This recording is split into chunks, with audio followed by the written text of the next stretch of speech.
Ladies and gentlemen, what's going on? TGIF, happy Friday. Click that like button as let's spread this bad boy around the internet. I appreciate you guys tuning into the DFS 5-pack every day. What we're going to do today is we're going to fly solo. Matt had a little something to take care of this morning, so we're going to pop the video off early, discuss it, talk about some of the better plays on the NBA docket today. For all paying customers, members only will be out a little bit later today, but we will be busting that bad boy out for y'all. For the meantime, though, let's get into some guys that we can get onto our DFS rosters and hopefully try to make a little bit of that money tonight. Hopefully you had a successful Thursday night, and if you didn't, I think a great saying is it's always a brand new day, and there's plenty of ways to get after it today on what I find to be an exciting Friday night slate. Been looking through this thing for a while this morning, and there are a lot of plays I like on this one, which is kind of fun, right? Like some days it's nice not to be bombarded with too many good plays, but this is one where just across the board, I got a lot of guys I can make good arguments for. So if there's somebody not brought up on this video, he's probably also a really good play if you like him. It's just there's going to be a lot of them today, and we're only going to bring up 5 of them. And it's going to be impossible to go through everyone that's a crush spot today. So I just want to shout out to our friends at Drafters. Anybody want to play me, hit me up. I love doing one-on-one drafts on here. There's a link to the Drafters Facebook group down there. All you got to do is just request to join. I'll let you in right away. If you want to play me in a heads up, $5, $10, whatever it might be, let me know. I'll even mention your name on the video tomorrow or the day after if you beat me. We'll throw that one out there. So as far as current 5-pack promotions today, guys, want to be a monthly member? I will give you half off your first month. Go to the website link below, purchase a monthly membership. You get all the videos. We got Discord that we are onboarding customers onto this week.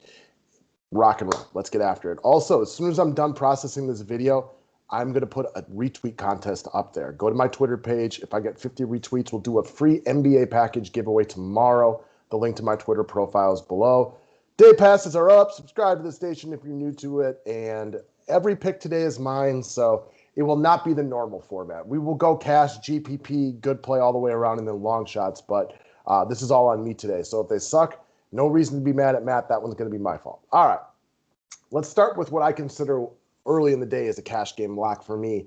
And that is one of our heroes from Wednesday night. So there was a couple of less than stellar plays, across the industry Wednesday night. And a lot of people were very popular, didn't do well. The guy that saved, I know a lot of us, was Cody Zeller, who was an absolute beast. And while he was not unpopular, on a big slate like that, I had him at about 30%.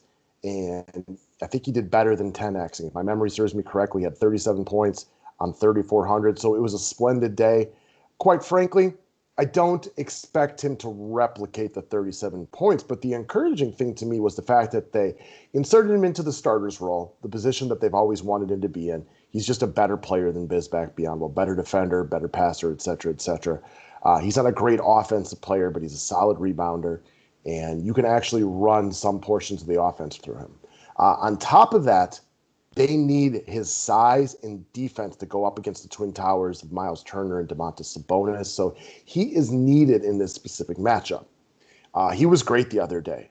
The nice part and what we can throw in our back pocket, he could be 10 points worse today and still be a good play. Because 37 is definitely a high-end Cody Zeller performance. You don't play him expecting 37 DK points, but he's only 4K today. So you can lock him into cash games. He can be a really solid value. I feel very safe he'll get you at least 25 today. He's going to run into rebounds as a bigger player.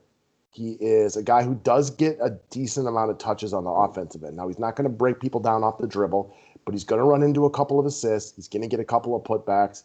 I feel very comfortable predicting him to get you 25 DK points today, with obviously we've seen upside for more. I don't think he'll hit the 37 again. In fact, if I had to bet on 30 points, more or less, I would take the under, but I'd only take the under by a little bit. He is just somebody that the algorithm hasn't caught up yet. He's way too cheap for what the Hornets want him to have his role as. They want him to play 30 minutes a game. He won't play 40, but I think very, very good bet for him to play 30 again. Now, if the game gets lopsided, that's one thing, but this doesn't appear to be a game that you would expect to get overly lopsided with the game in Charlotte and everything like that. So I think Cody Zeller is a ho-hum solid play at the center position for 4K. Next up, let's move over to a GPP play. This is another one for me.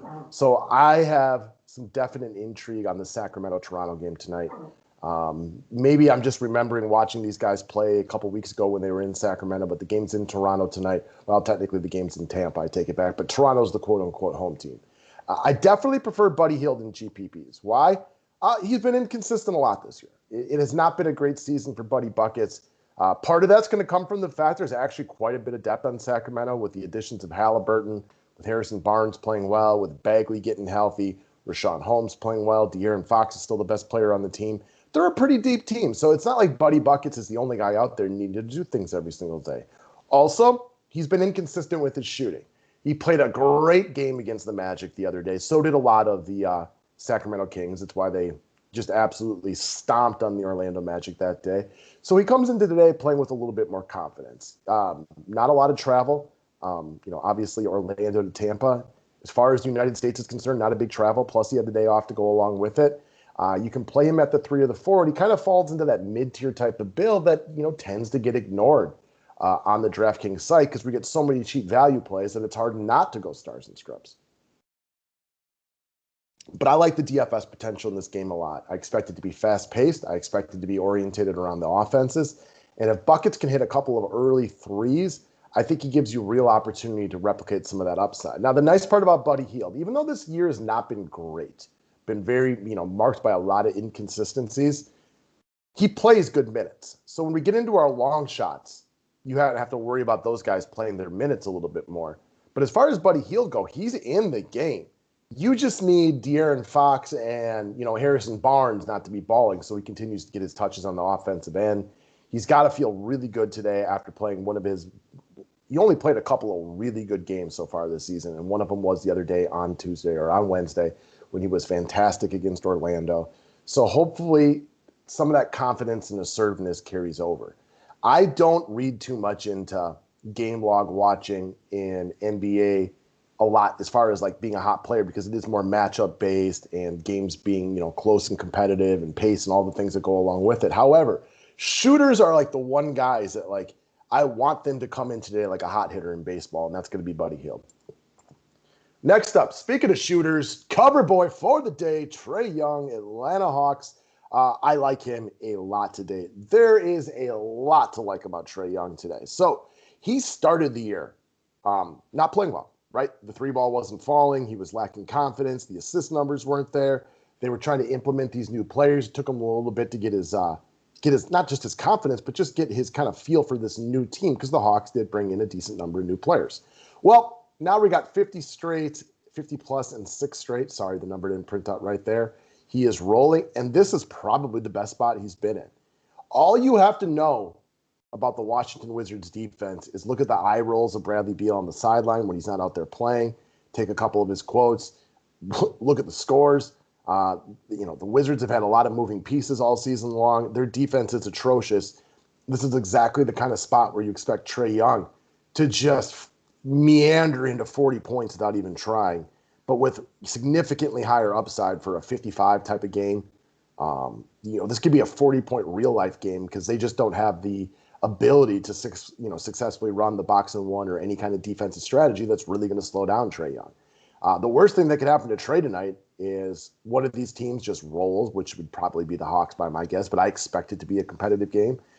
There's potentially no Rajon Rondo tonight. While I don't think it matters a ton if Rondo plays, I don't hate it if Rondo's out. Just one less potential point guard to come in and take a few minutes away from him. If the game's competitive, it just makes you feel even better about Trae, sitting closer to 40 minutes or at least into the upper 30s. The 3-ball is fallen. He's hitting everything at the free throw line. He's had some big assist totals lately. This game is, sexy from a 30,000-foot view when it comes to overall DFS points. I expect him to make it 7 straight tonight with gains of over 50 DK points. Worst thing that could happen is he's too good too early and Washington plays terribly, but that's not what I expect. I expect the game to be at least semi-competitive and for Trae to see his full allotment of minutes. All right, next up, let's talk about some long shots for the day, and I want to focus some attention over on the Toronto Raptors in a game that I already referenced liking a lot. I think the Sacramento Kings game and Toronto game warrants a lot of attention, and it's early in the day, so I haven't really looked into where the masses are headed yet. I do think the Washington-Atlanta game will draw a lot of attention. Maybe could leave the Sacramento-Toronto game just a little bit underappreciated. So I could be wrong. It's early in the day.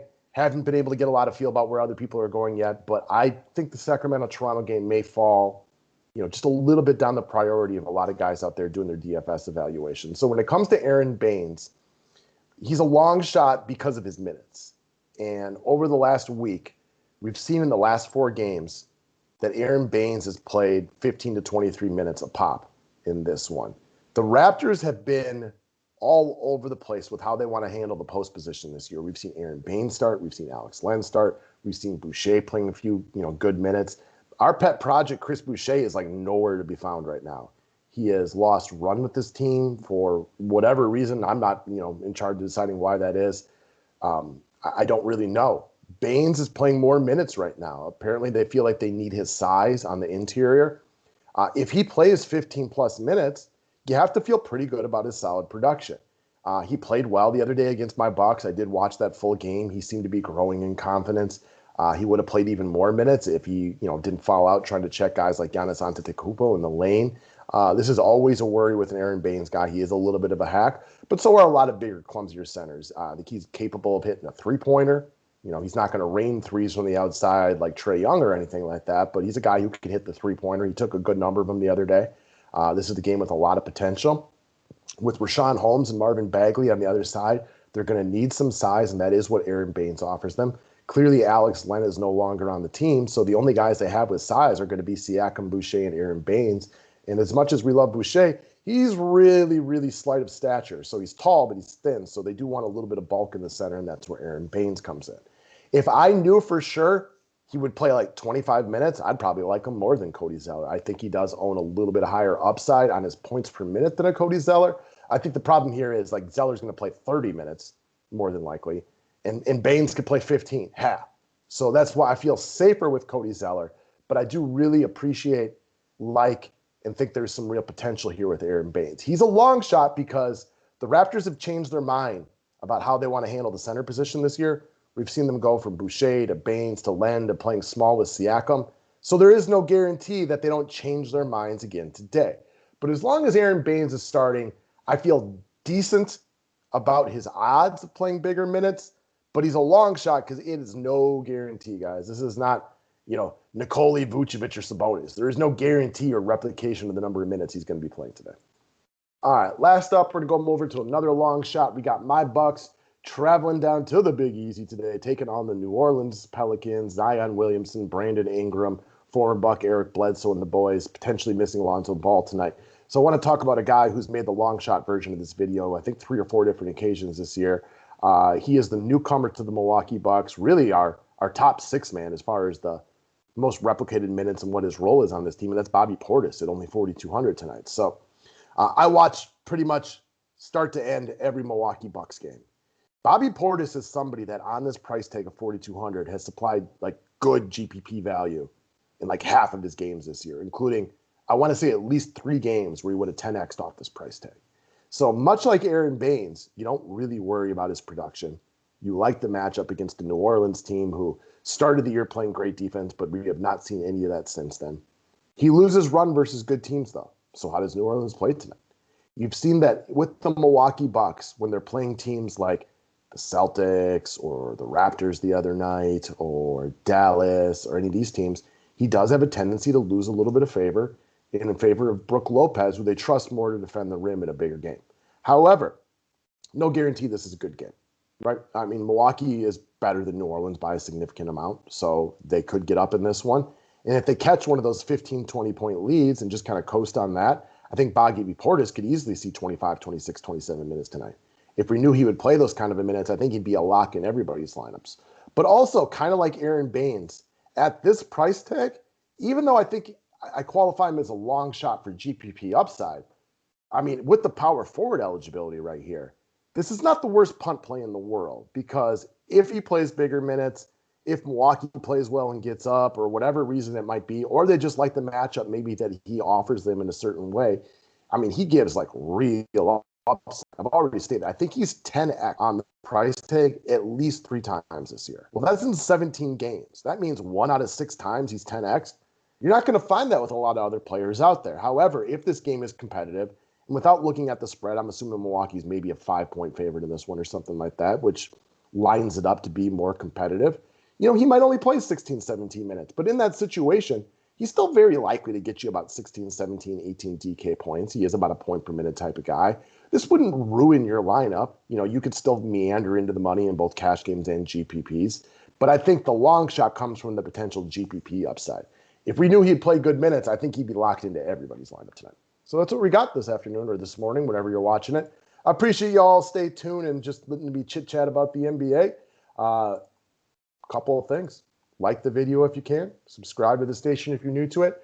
Buy a monthly membership today, and I will reimburse half of your first month. Just a little promotion from us to you guys. If you are a long-term lifetime member of the 5-pack and you haven't gotten your link to join the Discord channel yet, please reach out to me so I can send it to you individually. I didn't track all the first purchasing lifetime members from like 7 years ago 100% at the time. So if you're still around, let me know. That's what we got for today, guys. Thank you very much and have a great Friday.